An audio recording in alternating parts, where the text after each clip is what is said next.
To this story now, at least one of the 5 accused in the Senzo Meyiwa murder trial has confirmed applying for the Section 174.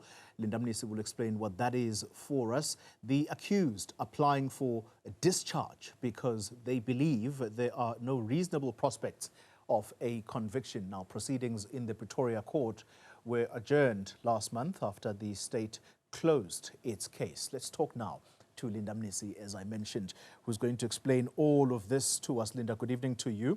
Let's start with what today's court proceedings were primarily about before we speak about that Section 174. Well, essentially, you have to remember that the state has closed its case, right? And that meant that the defense had 2 options: to open their case, call their own witnesses, or to apply for a Section 174. What is a Section 174? When an accused person at the end of the state's case believes that there are no reasonable prospects of a conviction, looking at the state's case in this particular matter, then they can apply for the matter to be thrown out. It's called a discharge application in terms of Section 174 of the Criminal Procedure Act, right?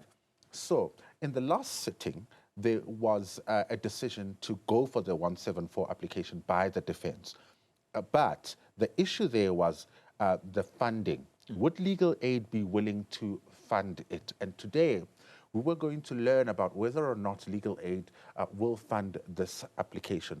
But of course, they would have had to engage the lawyers first, right, about the outcomes of their request. And I want us to start with the basis, really, around the issue of the 174 application, because if you believe that there are no reasonable prospects of a conviction, you believe there is no evidence, even on a prima facie level, right? So, what the issue is are there prospects of success for this particular 174 application? Let's take a listen to what legal aid had to say to them. We have had discussions with our instructing attorneys, legal aid, and in particular, Mr. Ntanzi, Sibia, and others, my lord. My lord, briefly, I'm not going to talk about finances and all of that because that's matters that should be in the private sphere. So I'm not going to talk about that, my lord. My lord, my instructions simply were still to proceed with the application for Section 174. However, having discussed the matter with our instructing attorneys, they feel that we stand less chance in succeeding the merits thereof. That's what they've just told our clients, that we don't have a leg to stand on the 174 application, my lord. Then I'll have to take instructions again from Mr. Ntanzi, having been advised that we don't stand a leg on the 174. Yet we are given the green light to go, but the view is that there's no leg to stand on, my lord. All right, so that seems clear enough. They are told, I guess, by the state, the prosecutors, that they don't stand a chance of succeeding in this application for charges to be dropped. And so the next logical step then is to find out whether this will be funded by the state, because legal aid is where this all comes in now, or is where they come into the picture. In fact, they're told by legal aid, who's funding them in this particular trial. They went to legal aid to see whether or not legal aid would be able to fund this particular process because of the manner in which legal aid funds them, the model in which they use. And a representative from legal aid came to court today. And what they're saying is that they're not stopping them from applying for a Section 174 application, but what they will not fund them for is the 4 weeks preparation that Advocate Senzo Meyyiwa wants. He basically wants 4 weeks to prepare for a Section 174. And this legal representative from legal aid explains the tariff and how they are paid. Take a listen. A decision was made that they won't fund it. We won't stop them from doing a 174 because that is part of the Criminal Procedure Act. But the Constitutional Committee said that they're of the view that to pay an additional 4 weeks to prepare for a 174. They weren't amenable to that. Yeah, okay. But you're prepared to fund an application for 174? Well, it's the appearances, Yes. and in terms of the tariff, they obviously are entitled to fees in terms of the tariff. In terms of the tariff, they've got 2 days, 2 hours preparation per day, plus obviously the court appearance. But in addition to that, legal aid's not prepared to give the additional amount.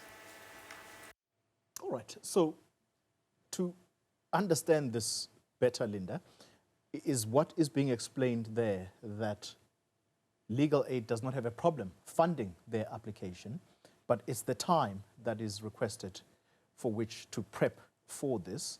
And is that all about managing, I guess, the limited resources of the state? Because that's who legal aid is. These people don't have money to fund lawyers, and therefore the government must fund their legal fees.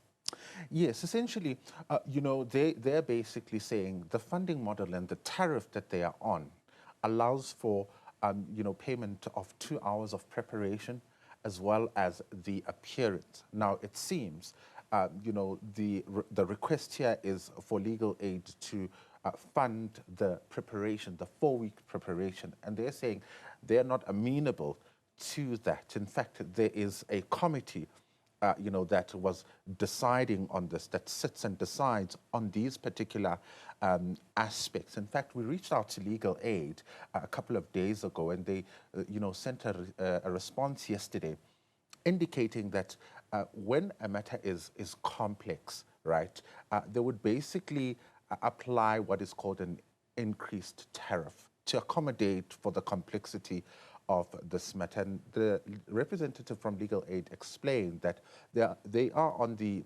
increased, tariff, but what they're not amenable to is the 4 weeks preparation. They're clear about where they stand about this Section 174 application. It's not going to succeed. So given, from what they're saying, they don't think they've got a leg to stand on, which I must clarify. They don't think they've got a leg to stand on. The prospects of success are very slim. So given this, given what they are saying, the question one would wonder is whether or not there is a point to go ahead. But of course, one needs to also remember that it is their right that they can exercise. So obviously at this point, the question is, who amongst them is going to go for Section 174? We know for a fact that Advocate Zandile Mshololo will not be applying for a Section 174, but the lawyer for accused number 3, that's Zithulile Nxumalo, will be going for a Section 174. The 2 others, it's really unclear. Well, I'm talking about the lawyer. It's really unclear because their position wasn't really categorically stated in terms of, whether or not they will go ahead. So this matter will come back on the 25th for arguments on the Section 174. They're given until the 15th to file papers. All right. I guess those 2 are the clients of Advocate Charles Mnisi. Advocate Charles Mnisi, as well as, Sipho Ramasipile. All right. Thank you very much, Linda Mnisi, clarifying things for us there.